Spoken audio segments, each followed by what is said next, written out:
What's going on, everybody? It's Joel here, and today we're doing the review of the Reebok Nano 9.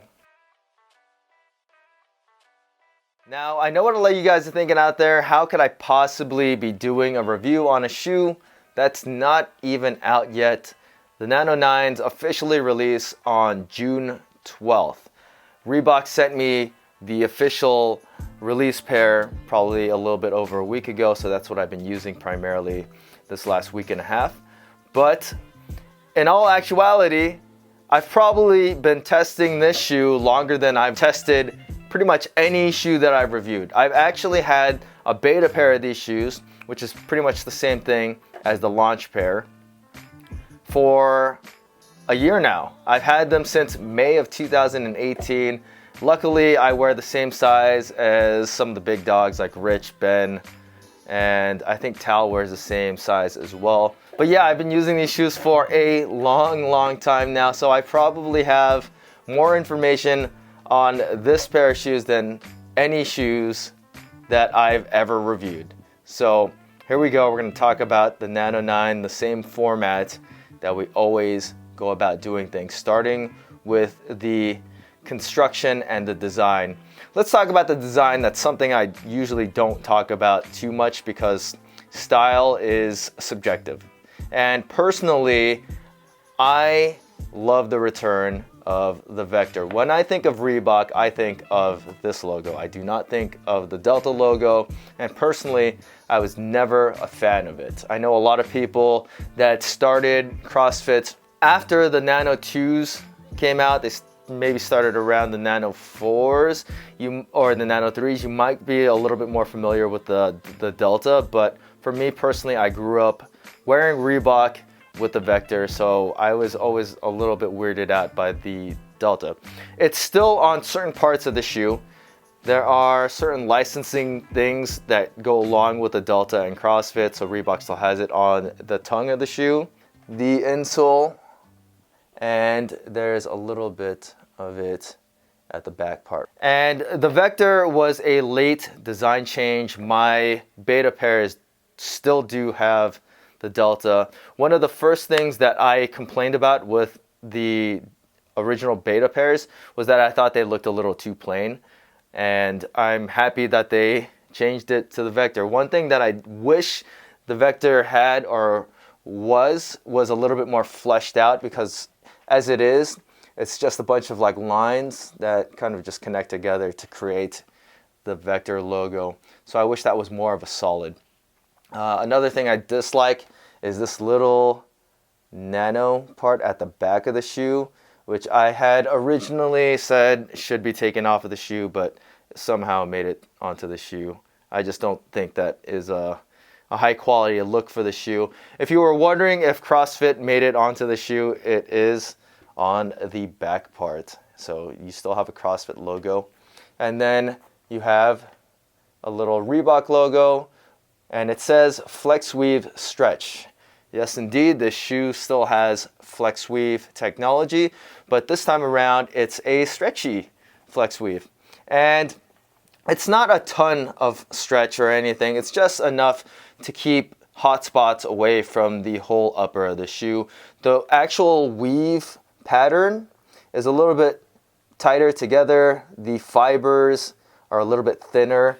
And overall, I really like what they've done with the Flex Weave Stretch. It's extremely comfortable. There are no hot spots.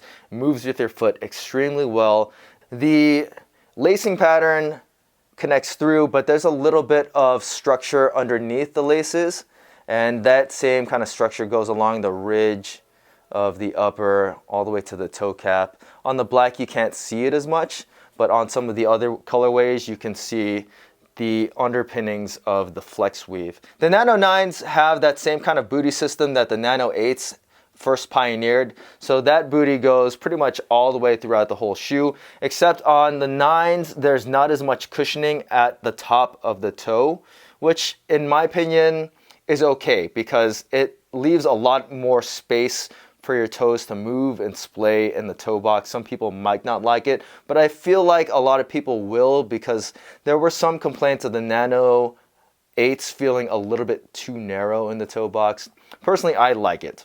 These are overall a very, very well-breathing pair of shoes. You don't have to worry about your feet getting hot or anything, but at the same time, if you're gonna walk around in the rain, don't expect to have dry feet. Now, moving on to probably the most controversial topic of the design of the Nano 9, and that is this back heel portion of the shoe. A lot of people are like, oh man, it looks like it's a squishy running shoe.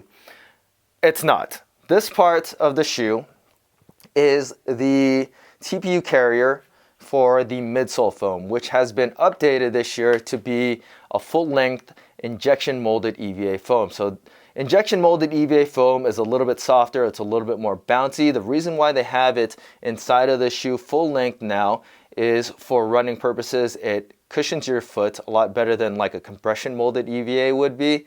And before we saw just injection molded EVA in the forefoot of the shoe, whereas this year it's all throughout the shoe. But to maintain some kind of structural integrity so that your foot isn't moving all over the place when you're doing any kind of lifting, you have this rear portion of the shoe, which is now the midsole wrap. It's got raised sidewalls, so it cups your foot into place. And this part is solid. It's got a lot of structure to it, and it makes the Nano 9s feel like they're one of the most stable training shoes that you could possibly get your hands on. But that is also because of the new outsole design as well.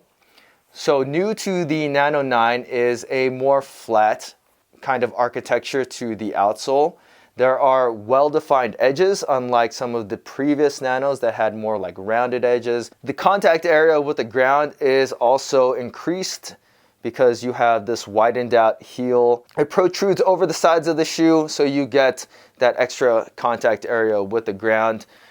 The outsole has a decoupled heel from the forefoot of the shoe, and what that's supposed to do is for your running, if you're a heel striker, it's supposed to smoothen out the transition from the heel to the toe, taking more of the impact at the heel and then dispersing it as you transition to your toe. The traction type of this shoe is like knurling. It's actually kind of cool to look at. You got the meta split grooves at the front, and then the knurling of the shoe is like recessed at the toe box, and then it's indented, I guess, at the heel of the shoe.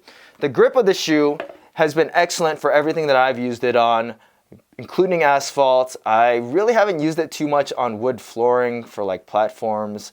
I don't expect a whole lot of people to do that, but I feel like it should still hold up pretty well because it does hold up very well on dusty rubber flooring, which is what I use inside of my gym. The only time that I've noticed a little bit of slippage is pushing like really heavy sleds. And the outsole, midsole design of this shoe is probably one of the best for doing rope climbs. On another note, the durability for rope climbs is excellent. This is pretty much indestructible. This is what my beta pair looks like after doing, I want to say, like maybe 100 over the last year. And yeah, they still look very, very new. And I could expect these shoes to last for a long time to come if you plan to do rope climbs in them. The drop, heel to toe, is still going to be your 4mm drop, just like it is on the Nano 8s and all of them before that. One thing that I did not like about this shoe is that they're a little bit on the heavy side. So the Nano 8s were like 11.7 according to my scale for men's size 10. When I weighed these in, they weighed in at 12.8 ounces, which is a pretty heavy training shoe. But then again, that could also lead to the stability of the shoe, which we're going to get to a little bit later on in the video. But first, we're going to talk about the way that the Nano 9 fits, which is very similar to the Nano 8, except now the toe box is way more wide. You actually get a ton of space in there. The Nano 9 is going to size pretty much identical to any of the Nanos before. I want to say that the most close it is to fit wise is probably like the Nano 5, and the Nano 3, which were, in my opinion, some of the widest Nanos that ever came out. But the length is the same as pretty much all of the other Nanos. So when you go to size your Nano 9s, unless you had a very, very, very narrow foot, I'm going to say go with your true to size fit. For me, that is a size 10. I did use these in a 10.5 because that's what my beta pair was. And the length was not that much longer, but the width was far, far too big. And when I tightened those up a lot, they did bunch up quite a bit at the front of the shoe. So if you had a very, very wide foot, I would say maybe check out that half size up. If you had a very, very narrow foot, maybe check out that half size down. But otherwise, I think most people are going to be okay sizing this true to size compared to the rest of all of their training shoes. If you had collapsed arches or anything, I wouldn't worry a whole lot. There is a little bit of an arch to the shoe, but it's not much. I'd say the overall feel of the shoe is generally flat. So I think wide footers and flat footers will have a good fit with the Nano 9. So after about a year and a half of using the Nano 8s, I think we can all pretty much agree that they are one of the most flexible and definitely one of the most comfortable training shoes of all time. And that's why I really liked the shoe in the first place. And while I do not think the Nano 9s are as flexible as its predecessor, I still think that they are very, very good in their own right. That new Flex Weave upper has absolutely no hot spots. It moves your feet extremely well. I do wish the toe box was a little bit smaller so that you can get a little bit more of a customized fit from the stretch. But overall, I still think the flexibility of the upper is on point. It's definitely better than the Flex Weave on the Nano 8s, but the just makeup of the Nano 9s is just a little bit more rigid than the Nano 8s. It's not even close what the 7s were. You do have the TPU carrier, which goes from the heel to just about before the metatarsal joints. So there's a ton of forefoot flexibility in the shoe. The flexibility is there where you need it in the toe box. Sometimes it can be hard to track your double unders when you have too much forefoot cushioning, and that's not a problem with the 9s. When it comes to running, I have kind of mixed emotions with the Nano 9s. I still think they're very comfortable because of that midsole cushioning, but they are a little clunky, especially for my running style. I do underpronate, so I tend to catch this outside edge of the shoe when I touch down with the ground. If you don't have issues like that and you run fairly neutral with a heel strike, you're actually probably going to like running in the Nano 9s. I've talked to a few people and they do like running in the shoe. Me personally, I don't love it, but I could definitely live with it. Plyometric movements are also a little bit clunky due to the wider contact area with the Nano 9s. They are not as agile feeling of a shoe as like the Nano 8s, maybe the Nano 6s as well, but they still respond well and they are very comfortable due to the midsole cushioning. So while the 9s might not be as good a running shoe as the Nano 8s are, I think they more than make up for that in the stability department. These are some of the best lifting shoes that I have ever used, Nano 7s included in that. I really like the direction that Reebok took with the outsole design. Its well-defined edges make lateral stability in the shoe incredible. The midsole wrap rises up just enough to keep the shoe comfortable, but also gives you insane amounts of stability when you're doing any kind of lifting, any kind of squats, deadlifts. You can really torque into the ground because there's virtually no kind of foot rollover. If you push into the ground, you get extremely good response out of the Nano 9s. I'm in the middle of a squat cycle right now, so I've been taking these shoes up to like 90, 85% back squats without any problems. Typically in that range, I might resort to using lifters, but the 9s are so rock solid, I haven't had the need to ever even bother breaking out my lifters. The other day, I put up a picture on my Instagram of the Nano 9s and somebody said that they don't look like you can deadlift in them.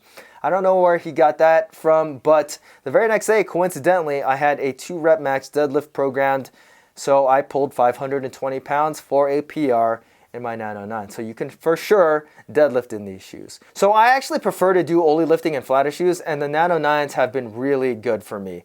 The toe spring angle of this shoe is a little bit more aggressive than it was on the Nano 8s. It's probably a little bit more in line with the Nano 6s. And jumping movements feel very smooth in the Nano 9s. Landings are rock solid. When you hit the ground, you feel glued down. Catching your lifts in the Nano 9s is very confidence inspiring. And honestly, when training shoes are this good, I don't think there is much of a use for Olympic weightlifting shoes unless you had some kind of gross mobility issue. I really like lifting in the Nano 9s, and I think that is the defining feature of this shoe. So when the Nano 9s come out on June 12th, they're gonna retail for $130, which is the standard going rate for Nanos. And the question that I've been getting a lot is, do I get the Nano 9s or do I get the RF 1s? And my answer to that question is, do you care about the collectability of the RF 1s? And if you don't, then get the Nano 9s. I think the RF 1s are still one of my favorite shoes of all time. I really enjoy lifting in these shoes. I don't so much enjoy running in them. The looks are kind of whatever to me. And then the price is also $150.